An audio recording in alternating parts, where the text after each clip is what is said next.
أعوذ بالله من الشيطان الرجيم بسم الله الرحمن الرحيم الحمد لله رب العالمين والصلاة والسلام على نبينا وحبيبنا محمد وعلى آله وصحبه أجمعين السلام على من اتبع الهدى. Alors voilà, moi c'est Stéphanie Chateau. Je suis la jeune femme qui s'est fait agresser lors d'un contrôle d'identité par la police de Molenbeek.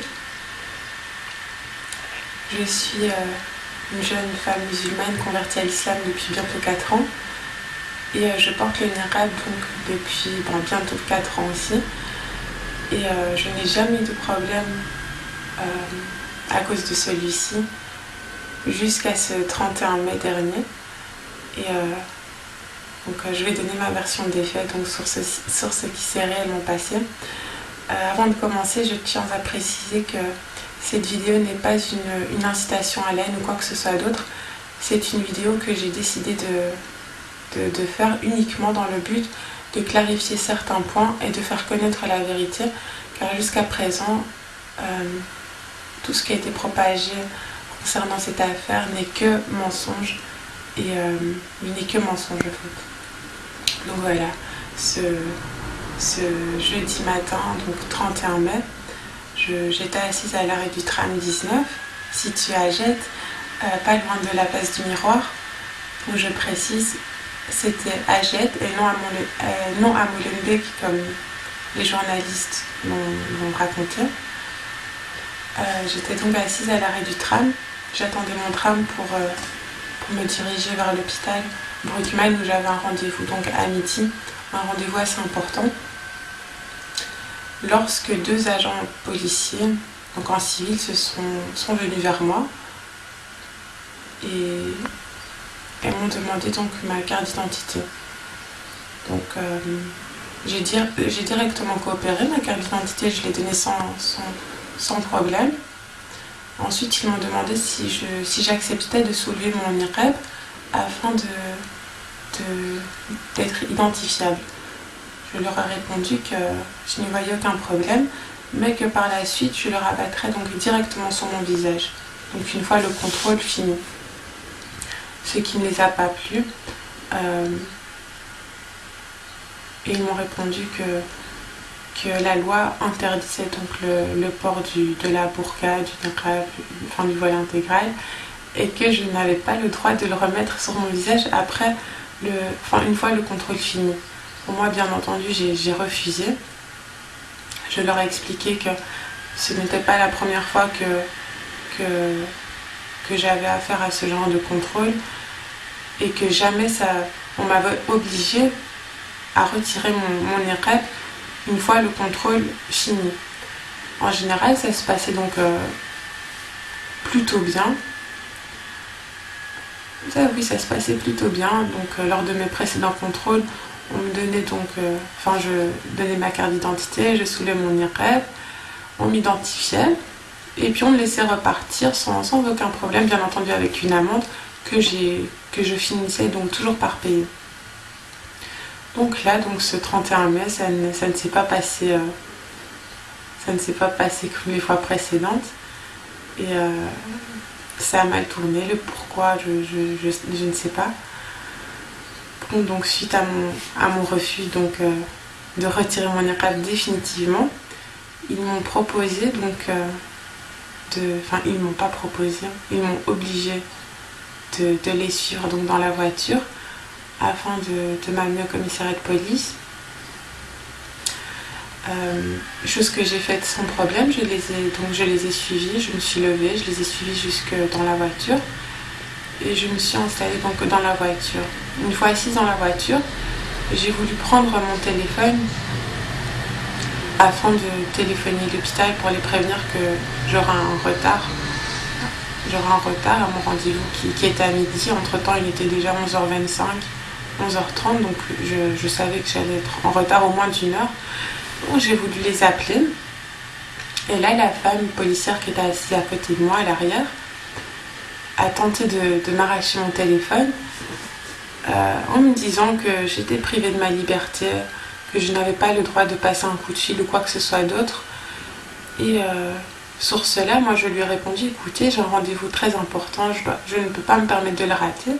Permettez-moi au moins donc de prévenir que j'aurai un retard afin qu'il puisse me prendre plus tard lorsque le contrôle est fini.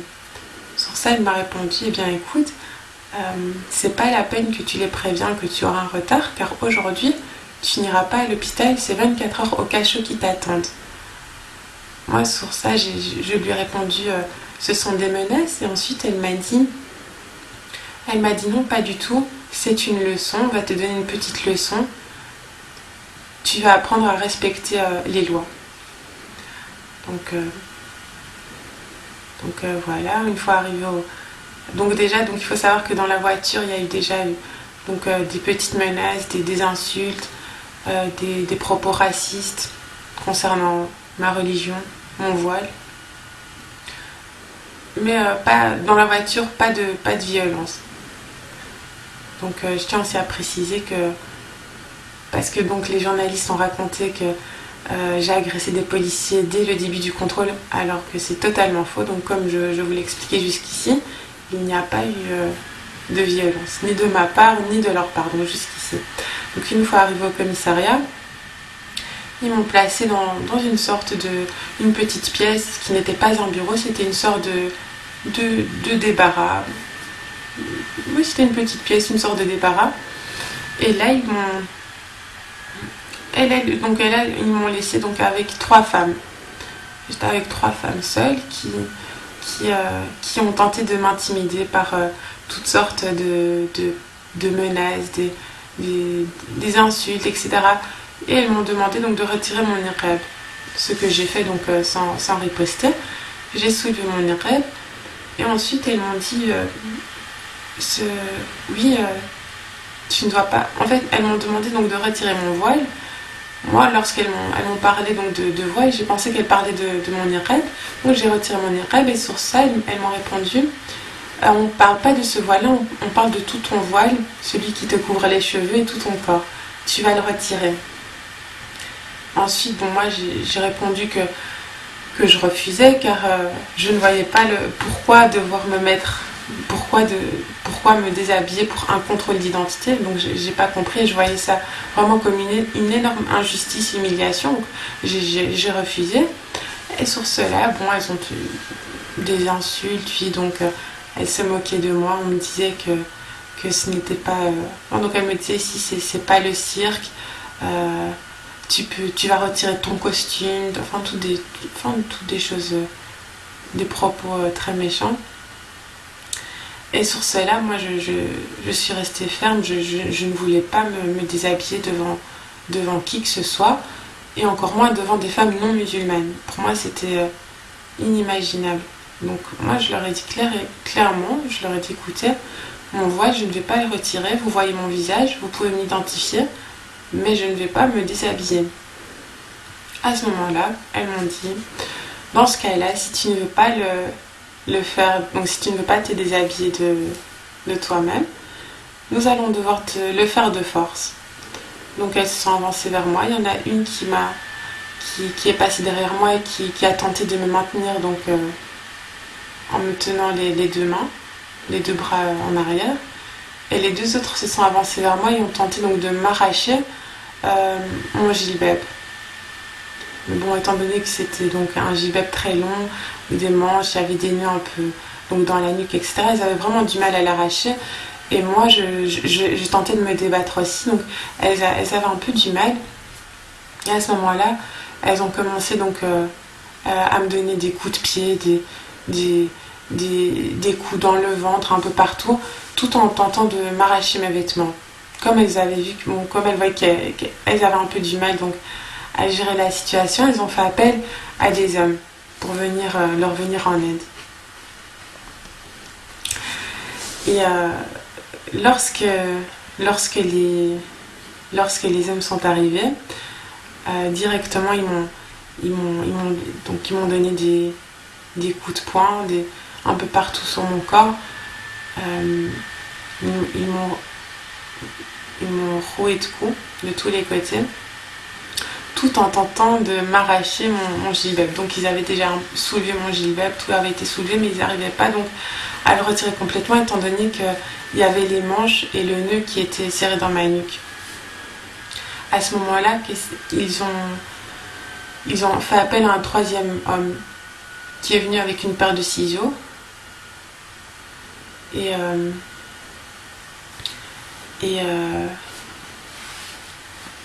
là, ils m'ont donc ils m'ont plaqué à terre. Et un homme s'est assis sur mes fesses et a commencé à couper tous mes vêtements, mon gilbab, mon niqab, mes sous-vêtements avec ce ciseau. Donc voilà, j'étais allongée donc à terre avec cet homme assis sur mes fesses qui me déchirait tous mes vêtements à l'aide d'un ciseau. Et les morceaux restants, il les déchirait à l'aide de ses mains. Et les deux autres hommes étaient autour de nous. Ils me donnaient des coups de pied sur ma tête et des coups de poing. Et d'ailleurs, c'est ça qui a provoqué ma commotion cérébrale et non un soi-disant coup de tête que j'aurais porté à une policière. La commotion cérébrale a bel et bien été provoquée par les coups que ces policiers m'ont portés donc, sur la tête. Lorsque j'étais donc allongée par terre, ils cognaient ma tête sur le carrelage. Et à ce moment-là, un homme m'a passé des menottes aux mains, donc à l'arrière dans mon dos. Et il m'a soulevée j'avais attaché mes cheveux, j'avais un chignon. Il a pris le ciseau, il a coupé donc l'élastique et il m'a arraché par les cheveux donc en arrière afin de me soulever. Il voulait que je me lève en fait. Donc il m'a tiré en arrière tout en tirant aussi sur les menottes et donc je me suis levée en arrière et je me retrouvais sur mes deux genoux. Et c'est alors que il y avait cette femme, une des femmes policières qui était devant moi, qui était occupée à me porter des coups, qui était occupée à me porter des coups. Et moi, donc, j'essayais de me défendre, tant bien que mal, me défendre, disons plutôt, de me protéger de leurs coups, surtout leurs coups qui étaient portés à mon visage. J'essayais donc tant bien que mal de me protéger le visage. Et à ce moment-là, donc cette femme qui était devant moi, donc lors des gestes brusques que j'avais pour me protéger, ma tête a cogné donc sa tête. Et c'est ça qui lui aurait donc apparemment provoqué une fracture du nez. Donc je tiens à préciser que ce n'était pas délibéré. C'est un coup qui est parti donc lors de si je puis dire la bagarre, parce que ils étaient tous autour de moi, ils me portaient des coups, j'essayais de me défendre, surtout de me protéger, donc de protéger mon visage, protéger ma tête des coups. J'avais très très peur, donc j'essayais tant bien que mal. Et c'est alors que ma tête a cogné le nez de cette femme. Ensuite, quand elle a eu donc le coup, elle s'est énervée. Et là, ils sont devenus encore plus violents avec moi. Ils ont commencé donc... et c'était alors que... Donc à ce moment-là, j'étais à genoux. Ils m'ont donc forcé à me mettre à quatre pattes. Ils m'ont arraché mon pantalon. Alors qu'ils avaient déjà découpé tous mes sous-vêtements. Donc j'étais nue. Ils m'ont arraché mon pantalon. Un homme s'est assis sur moi à l'arrière. Et il m'a dit, si tu vas voir, on peut faire pire qu'à Guantanamo. Ici c'est pire que Guantanamo. Et puis ils ont commencé à rigoler, à m'insulter, à insulter la femme musulmane, à insulter l'islam. Et avec un morceau de tissu, un morceau de mon niqab qui était resté accroché à mon cou, ils ont commencé, donc l'homme qui était assis sur moi, a commencé à me tirer donc à l'arrière, à m'étrangler avec ce morceau de niqab. Et je sentais que, enfin j'avais l'impression que j'allais mourir, j'étais vraiment en train de m'étouffer, j'arrivais plus à respirer, je tremblais, j'avais les yeux qui se retournaient, j'étais en panique, pour moi je me disais j'allais pas sortir vivante de là, et je hurlais de panique, de peur, d'angoisse, et je me souviens, j'ai crié tellement j'étais en détresse, je leur ai dit arrêtez, je vais faire tout ce que vous voulez, mais s'il vous plaît, arrêtez tout. Arrêtez ces tortures, je vais faire tout ce que vous voulez, mais arrêtez, s'il vous plaît, arrêtez. Vous allez me tuer. Sur ça, ils m'ont répondu, tu peux crever. Avec toutes sortes d'insultes que je ne dirai pas. Suite à cela, j'ai tellement eu des coups que je me suis, entre guillemets, évanouie. J'étais allongée par terre, inerte, je ne pouvais plus bouger. Tellement j'avais hurlé, je n'arrivais plus à hurler. Ensuite, je me souviens les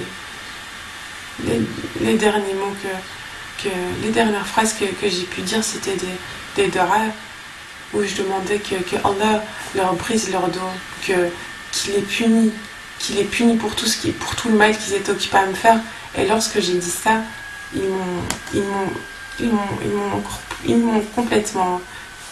Ils m'ont massacré jusqu'à ce que je ne puisse plus rien dire. Ils supportaient pas en fait que je dise ce genre de paroles. Et pourtant, wallahi, moi je ne les ai pas insultés, j'ai rien dit, j'ai seulement dit des dua et je les suppliais pour qu'ils arrêtent de me faire du mal. Ensuite, ils m'ont vraiment massacré jusqu'à ce que je ne puisse plus parler, plus bouger. Et c'est alors qu'ils ont vu qu'ils ont été trop loin. Ils m'ont remonté mon pantalon et ils m'ont abaissé donc un petit débardeur que j'avais sur moi, et ils m'ont obligé à me lever. Donc ils m'ont obligé à me lever tout le temps avec ces menottes au poignet. Ils m'ont traîné comme ça dans tout le commissariat devant leurs collègues, et les collègues, tout le monde demandait c'est qui, et ironiquement, il répondait c'est une burqa, c'est une burqa. Alors là, pour moi, c'était une triple humiliation. Pourquoi ? Car, certes, je suis une femme qui porte la burqa, mais ma burqa, elle n'était plus là. J'étais à moitié nue, donc pour moi, c'était une réelle humiliation. Je me suis sentie comme violée, je me suis sentie salie par leur regard sur mon corps. C'était une réelle humiliation. Ils m'ont traîné comme ça durant 5 minutes dans tout le commissariat, en criant regardez, regardez, c'est une burqa. Et pour finir, donc ils m'ont laissé dans un cachot. Oui, ils ont dû me laisser plus ou moins 2 heures. Puis dans le cachot, j'ai fait un malaise, j'ai eu des convulsions, des tremblements, et j'ai commencé à vomir. J'arrêtais pas de vomir, j'étais vraiment très malade. Et suite à ça, ils ont été obligés d'appeler un médecin. Ils m'ont amené donc par la suite directement aux urgences. Alors ici, j'aimerais bien donc parler du transfert du commissariat de police jusqu'aux urgences. Beaucoup de personnes ont dit que je serais sortie donc nue, d'autres disent que je suis sortie du commissariat totalement habillée de mon gilbeb. Ça, c'est ce que d'ailleurs les policiers disent. Alors ici, c'est un gros mensonge. Ce qu'il s'est passé, je vais vous l'expliquer. Lorsqu'ils m'ont sorti du cachot, j'ai demandé si je pouvais appeler. Donc lorsqu'ils m'ont expliqué que j'allais être transférée à l'hôpital, je leur ai demandé donc de récupérer mon gilbeb. Je savais qu'il avait été déchiré, mais j'avais envie en fait d'essayer de voir s'il y avait moyen encore de faire quelque chose avec afin de me couvrir.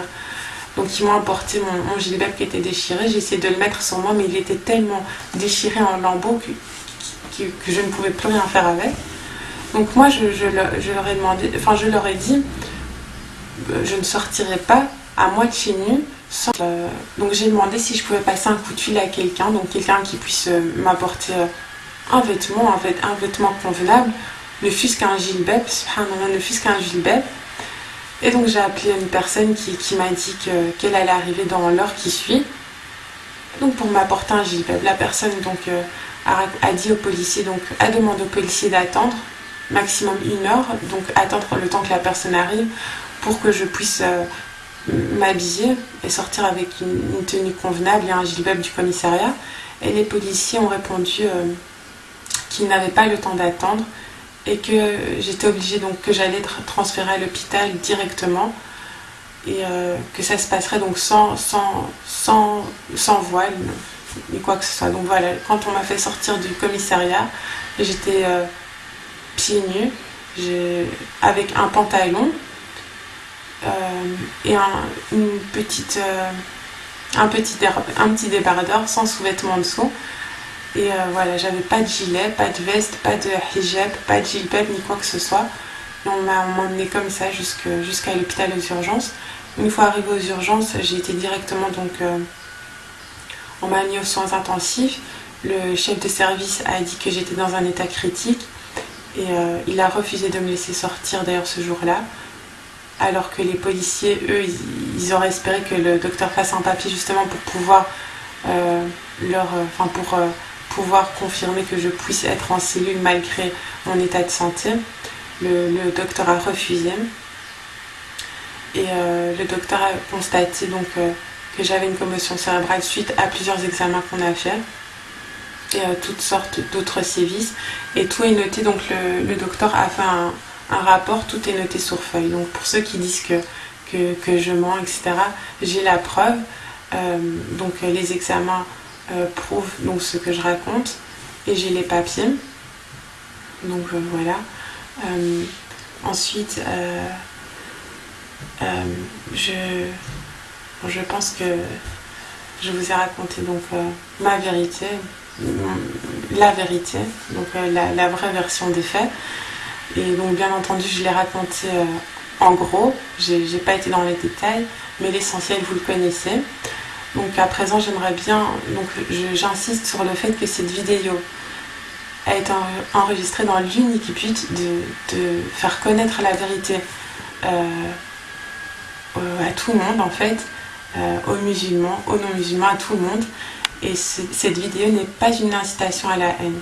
Je le précise, ce n'est pas une incitation à la haine. Et voilà, j'espère qu'enfin les mensonges vont finir concernant cette histoire et que la vérité va prendre le dessus.